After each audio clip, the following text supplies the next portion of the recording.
Hi, my name is Stan. My name is Connie. My name is Judy. My name is Aileen, and I'm a caregiver to my mother. And I care for my mother, Octavia. And I'm a caregiver for my mother. And I'm a caregiver to my husband, Art. I'm a caregiver for my wife, Ann, who's 72 years old. Basically, I've done everything for providing for both of them. I take care of my mother on the weekends. I take her grocery shopping. Not only household chores, I provide her medical care, coordination, driving, errands. choosing meals, making meals, cleaning up. I find that I take care of anything that he can't take care of. Sometimes I find balancing time a real challenge. The difficult part for me is taking me into consideration. Balancing her needs with the needs of my family, the needs of my marriage, and my own needs. Staying calm, nice, and positive. The real challenge is, of course, the distance and the moment you get that last phone call. What I love most about taking care of her is knowing that we're providing a secure and comfortable home for her. It's the time we spend together. Is the adventure of finding out new things all the time to trying to help him stay out of pain. My name is Ed. I'm a spouse and I'm a caregiver. My name is Colette. I'm a daughter and a caregiver. I'm a caregiver, and I'm a daughter. And I'm a wife and a caregiver. I'm a daughter and a caregiver. I'm a son, a nephew, and a caregiver.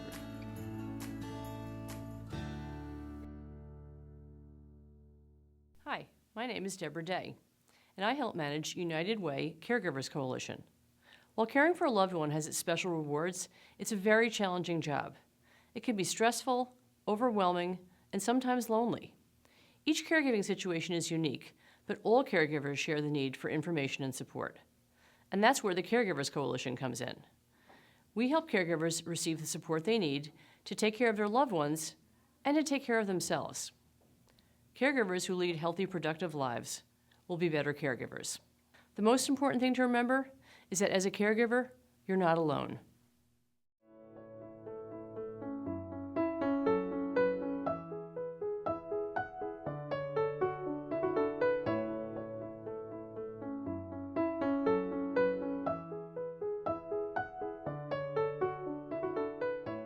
We have a presentation with Moya Keating, the Reverend Moya Keating, who is a certified thanatologist, which is an expert in grieving. And Moya is with Vitas Hospice Care, and one of our long-term coalition members, so we're very lucky to have her. And Moya is going to speak to us tonight about effective listening skills. So introduce Moya Keating. Thank you. No. Oh, so good to be here. It's nice to have the weather changing. We're looking forward to, we were just talking coming in, enjoying this weather, but a little bit hesitant about the winter, right? So let's enjoy every day, right? Something you learn as a caregiver. So, as she said, I'm a chaplain and an interfaith minister and a spiritual counselor and a bereavement specialist. My call to ministry came when I was a caregiver. I was caring for the elders in my family. I experienced the extraordinary rewards of caregiving and all the exhausting work of caregiving. Ultimately, the experience brought me face to face with life's core questions. And that is why, for me, caregiving was a transformative experience. I ended up in seminary at age 50, and I trained as a chaplain at Overlook Hospital, and for the last 7 years I've had the privilege of doing hospice work. My hope today is that I managed to share something with you that you can put in your toolbox, and I hope I can help. Did you know that there are approximately 50 million caregivers in the United States, providing $350 billion worth of unpaid services each year? This is more than twice what is spent nationwide on nursing homes and paid home care combined. The backbone of our country's long-term home and community-based care system is the family caregiver. Sometimes it feels like you're not seen, but your work is very important.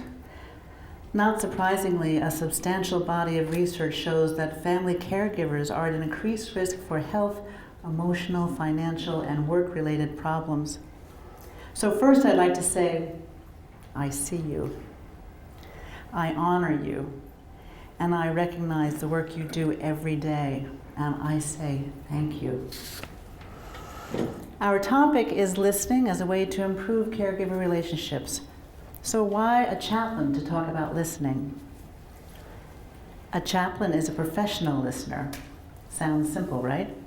But listening is in fact a complex skill that is learned in order to create a safe space for expression, understanding, and finding meaning. Listening is at the core of my professional life. And to be gently honest and to inquire about the truth, and most importantly, to be present, I feel privileged to be doing this work. The reward is shared learning, touching our humanity and our connection to eternal wisdom. These are some of the gifts gathered along the way. Knowing these gifts, we still have to deal with the day-to-day reality, and it's not easy. We are faced with barriers, and the relationships in caregiving is constantly changing, and we have to continually figure out the best ways to communicate. For instance, disease process can affect the brain function of a loved one. And now the person you knew as reliable and rational can become forgetful and a little fuzzy about what's coming next in the day, perhaps asking the same question multiple times. We have to learn how to breathe and take time to respond and not react. But why do we react? Is it anger or fear? And then comes the guilt. Any of this sound familiar? I've observed this dynamic again and again. I believe we react because we're scared, or we're grieving, or because a situation makes us feel out of control. Therein lies the key, separating the situation from the person. The caregiver is tired of going to another doctor appointment, and the person who is in need of care doesn't want to be a burden. You can both agree that the situation is stressful, but you can also agree that the two people in the situation are doing the best they can. So even before we discuss listening skills, I want to give us all permission to be gentle with ourselves. There are no good emotions or bad emotions, just emotions. The practice is to watch the emotion rise up and ask, what's really happening here? Sit with it, be silent, and let it pass the way a thunderstorm passes. Then be good to yourself and know that even in our worst moments, our hearts are overflowing with love. Make sense? Is it hard to cut yourself some slack sometimes? All right, that was for you. I give you permission. Another barrier to listening effectively is different personalities. This may not seem like a big thing in our work life or with our friends, but in caregiver relationships, personality differences can be amplified, and then neither one of you feel heard. The best thing to do in this case is to bring awareness to the differences. One person's a go-with-the-flow kind of person. The other person wants to plan every minute. And the go-with-the-flow person's saying, why do we have to plan every minute? And the plan every minute person's saying, why does she not want to go with the plan? and it can really become amplified. Sound familiar? So how do you bring awareness to that? Anybody ever taken a personality test? The classic one is Myers-Briggs. Anybody ever heard of that? You can Google that, Myers-Briggs, it'll come up. It's just a bunch of questions. And at the end of the questions, it'll say, you're a extrovert with tendencies for, rational thinking and something else. And the other one will say, you're an introvert who is intuitive, and and sometimes just naming these things can say, okay, I'm an extrovert. I am an extrovert, obviously. I'm one up here.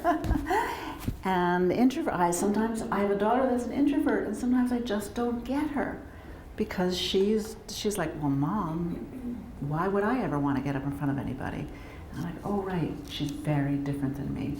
So when you're in the caregiver relationship, just naming some of these differences can really make a difference. So Myers-Briggs, check that out. Anybody ever done the test? Are you an extrovert or an introvert? Extrovert. Creative or thinking? It helps you to sort of name these things. It's a good thing to do. And then you can cut each other some slack. And I wouldn't be doing my job if I didn't remind all of us about self-care. Is this the topic that's brought up in every caregiver meeting? The importance of self-care. Because you cannot take care of anybody if you don't take care of yourself first.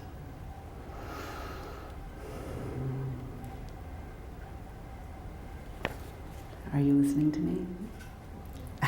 I know that you have to do what you do, and therefore you put your needs on the back burner, and that's completely reasonable.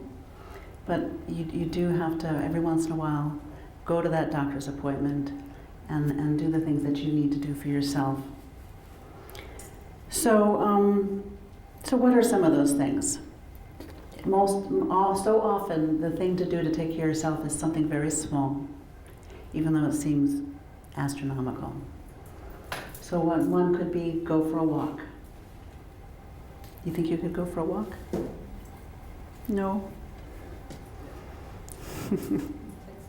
Takes time. Meditate. You don't have to leave your house to meditate. Go to a class, maybe a yoga class. Go to church. Be with friends. Go to a movie. Join a book group. What else? What else would be for you a self-care thing that you could put on your to-do list? What do you do to just let loose? Crossword puzzles. Excellent. That really makes your mind relax because you're totally concentrating on the crossword puzzle. What's on your self-care list? Working on my truck. Working on your truck. Excellent. That's great. You know how to do that. It's cool. I take walks. Take walks. What do you do on your self-care list? I take walks too. Take walks. With her! Yeah. Even better, a walking buddy. Excellent. Play games on an iPad. That's another good one, because that you can take with you anywhere. Got something? Watch TV. Why not? I zone out. Zone out. Well, you could add breathing to that and call it meditation. I can put it behind me. Right, yeah. Meditation, yeah. I'll come another time and teach meditation if you like. What do you do for your self-care? My hobby is genealogy, so I just get... Cool. Cool. You can get lost in that, right? I make jewelry. Beautiful. Something creative. Something creative can really... Get my nails done. There you go. My daughter taught me that is a necessity, not a luxury. Same thing, mani-pedi. Mani-pedi. Who knew? Did you ever notice how, did any of you watch sports? Did you ever notice how professional athletes have an entire entourage of people that help them? They've got their sports psychologist, their fitness trainer, their coach, their massage therapist, their PT, their physical therapist, and some of them have their mother. Let's not forget that. I want to thank my mother. And they, okay. So who's on your team? Who's on your team that you can call upon to be there for you? You got to have a team, because you know what? It takes a village to be a caregiver, even though at times it can feel like you're alone. You know what's on top of all of the self-care lists is join a support group. So pat yourself on the back. Here you are, that you're doing it. You're taking care of yourself. Excellent. So developing listening skills is also part of self-care because it's necessary for building emotionally open and authentic relationships. But the truth is, we are often poor listeners. Why?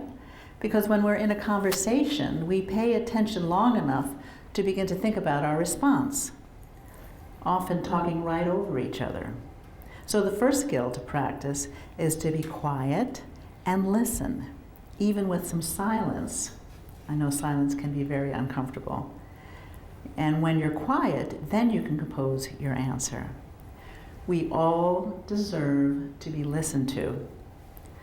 But instead of listening, we want to do something. We want to fix it and have an answer. But now we can practice something different and wait and see what happens. So the first metaphor for understanding this I want to use is what I call the tip of the iceberg. When we're listening to someone, we are shown the tip of the iceberg. The person you're caring for might say, "I've had a hard day." And our response might be, "I know what you mean. My day was a nightmare." What if instead you slowed down and asked a little bit more of the iceberg to be exposed? So instead of saying, "Oh, I know what you mean, what a day," you said, "Really, tell me what part of the day was difficult for you." Let the person know that they've been heard. Give them an opportunity to go deeper into the story. Then you have trust. Now you hear more emotion in the voice. And you can ask, well, what is that emotion? When that happened, how did it make you feel? I often hear people say, who live in a skilled nursing facility, I pushed the button and waited for someone to come, and they didn't come. And I'll say, oh, how did that make you feel when you pushed the button waiting for someone to help you and they didn't come? You know, and then all of a sudden I hear a story about, well, I miss my home. Well, tell me about your home. And then I'm instead of saying, oh, well, they were busy, they'll be here soon, don't worry, don't complain, give someone a chance to say how difficult their day is, and for us to listen. And for us, the immediate benefit in doing this is the conversation becomes more interesting. You create intimacy, and you might be surprised at what story unfolds. When you get good at this, you'll find that people are hungry to be heard. We all need to be heard. We all deserve to be heard. The second metaphor is the valley.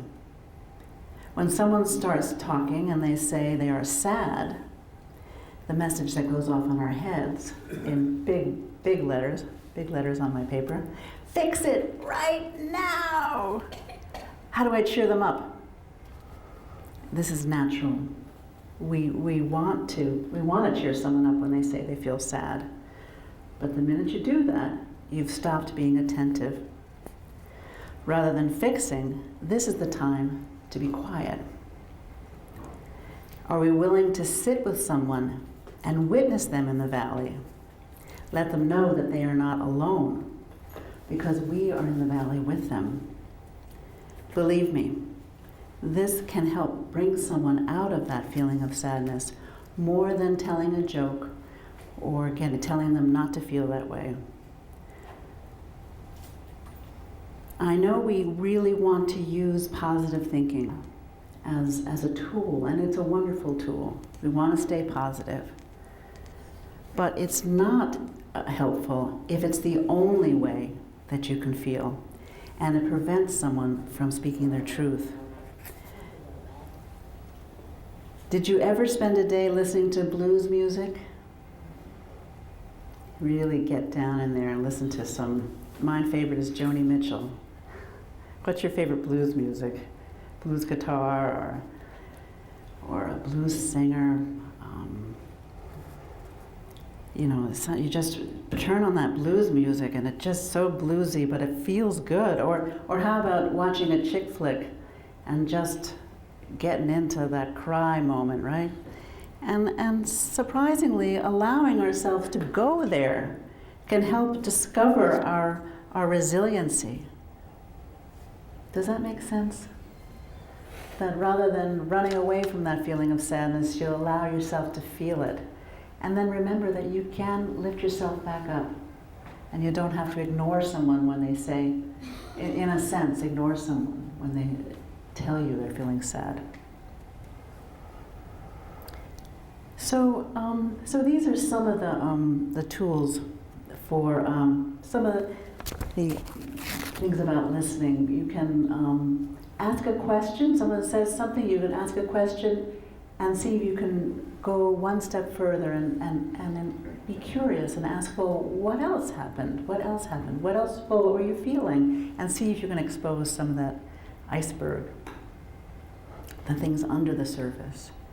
And then if someone tells you a sad emotion or impulse to run away from that we can stay with it long enough for someone to really feel heard. We've talked about some of the barriers to listening, that we have different personality types, that we have so much practice in sort of not listening in our everyday lives. How often do you, someone starts talking before you've even finished what you've said? So the interesting thing, in addition to all of that listening is mostly nonverbal. So in other words, you think you're using your ears when you listen, but really we all know how to use all of our senses when we're listening. So I'm going to use a mnemonic to explain that with the word empathy. If anybody has a pen and a piece of paper, you can write the word empathy, E-M-P-A-T-H-Y. Did I spell it right? So we're just going to go over the nonverbal parts of listening. And if the person that you are a caregiver for is nonverbal, you will probably be very good at these. The first is E, eye contact. When you want to make someone feel like you're listening, it's good to make eye contact. It goes all the way back to the maternal bond. The first thing an infant does is make that eye contact with their mother. It's something very human. And you know the expression, eyes are the window to the soul. It really settling in and looking someone in the eye can make someone feel better. Because nowadays, what are we doing? Instead of looking at someone's face, we got our texting, and we've got television. We've got many homes, the television is on all the time, and you could be talking to someone and your eyes are sort of also looking at the TV. Or if you're one of those people that always has to be doing something, you're listening and doing the dishes. So just, if you want to let someone feel heard, sit down and look at them in the eyes. The second is M, for muscles of facial expressions. The human face is the one part of our body that is almost never covered. It's like a road map. We would never survive as a species if we didn't know how to read someone's face. We all know how to do this. So someone says, I find this in the work I do, I'll say, do you have any pain? And the person says, no. But then I look at their face and I see their brows all furrowed up, and I see their hand on their forehead, and I'm like, ask again. Well, ask it a different way. Are you uncomfortable? Just find a way, because what they're saying doesn't match what I'm reading on the face. And faces are beautiful. I just turned 60 this year. I'm owning these little lines here, Those laugh lines mean I laughed a lot in my life. And every face has those things that you can look at and just see how beautiful the face is. And then there's posture, P, E-M-P, posture is a powerful conveyor of connection. So you remember back when we were always talking about body language, right? It was a topic that we all talked about. You know, what does it mean when someone crosses their arms and crosses their, oh yeah, it's really good to see you. Versus, it's so good to see you. Or what else? Give me another example of body language. Can you sit forward in your chair? Can you, what else is a way we convey with our body language? Teenagers are great at this. Slouch down in their chair. They don't have to say anything. They are conveying, I am bored, don't talk to me. You know, so if you want to give someone your attention, you can do it through your body language, your posture.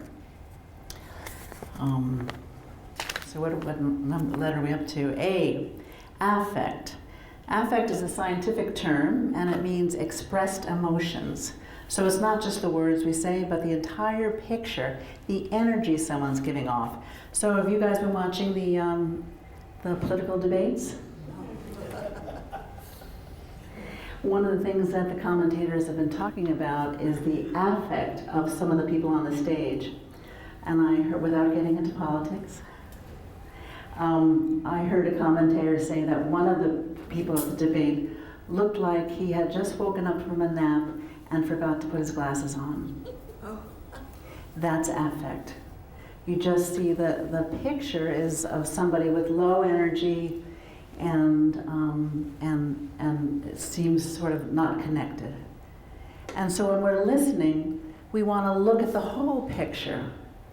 You know, besides what person's saying, what am I reading? And we all know how to do this. You know who else is really good at this? Is our pets. Our pets can read us so well. They don't know a word of what we're saying, but they know how we're feeling because they're mammals and we're mammals and we know how to do this. Okay, we're up to T, tone of voice. We've all heard the crack in someone's voice when they're about to cry. We'll go back to the politics for a second. I remember there was one person running for office and everyone was saying she didn't connect with people, she didn't connect with people. The problem is she doesn't connect to people. And then one day, spontaneously, her voice cracked.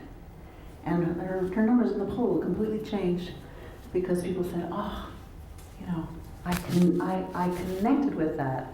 I connected with her feeling when I heard her voice crack. And so we do that when we're listening. We listen to that tone of voice and we connect to it, we get it. And we all know what an angry voice sounds. Oh, I'm really into this politics thing now. There are some people up there that are angry and you can hear it in their voice. We don't have to listen to what they say, we can hear it in their voice. And again, we know how to do that. So these are all nonverbal cues. This means that our emotions are constantly leaking out. We can't really, unless you're a really good actor. Did you ever watch those soap operas where the same actor plays two characters? And they're really good at sort of, but most of us are not really good actors. Our emotions are always leaking out in all these nonverbal ways. And when we're listening to somebody, we have to use all of our senses. So it's not just your ears, it's your eyes. It's watching posture, it's watching affect, it's just feeling their energy. I know that sounds a little, how do I feel someone's energy? But we do, we know how to do that. And that's really what listening is using all of your senses.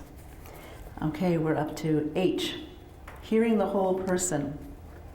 This means the context. And we need to be curious and non-judgmental when we're looking at the whole person. I once met a woman, she was a daughter of a patient of mine, and her mother had advanced Alzheimer's disease. And she had quit her job to stay home and take care of her mother. And in her words, she was telling me, "Oh, really? I'm fine. I don't really need any help. I'm fine. Everything's going fine. I quit my job, and so now I can be here with my mother all the time." And so her words were saying, "I'm fine." But then I noticed that it was midday and she was still in her pajamas. And her hair wasn't combed. And she wasn't making eye contact with me. And so finally, I was listening to her story about how fine she was, and finally I said to her, "This is really hard, isn't it?" And it was at that moment that she picked up her eyes and looked at me. And then she began to talk about what she was experiencing. Okay, I'm still here? Okay. So the whole person, you have to look at the whole picture. You can't always believe what someone's saying with their words. If you look at the whole picture, you can figure it out. And Y stands for your experience. With this kind of listening, you not only track what the person's saying, but you're able to slow down enough to feel what you're feeling. And you can learn about yourself. And that really can be quite beautiful. Once you practice this, believe me, people will seek you out. People will come find you. If they know you will stop and listen to them, they will come find you. But you also have to have someone in your life who listens to you. And it's not always easy. And you might even just say to a sister or friend, I really need someone just to listen. Do you have some time?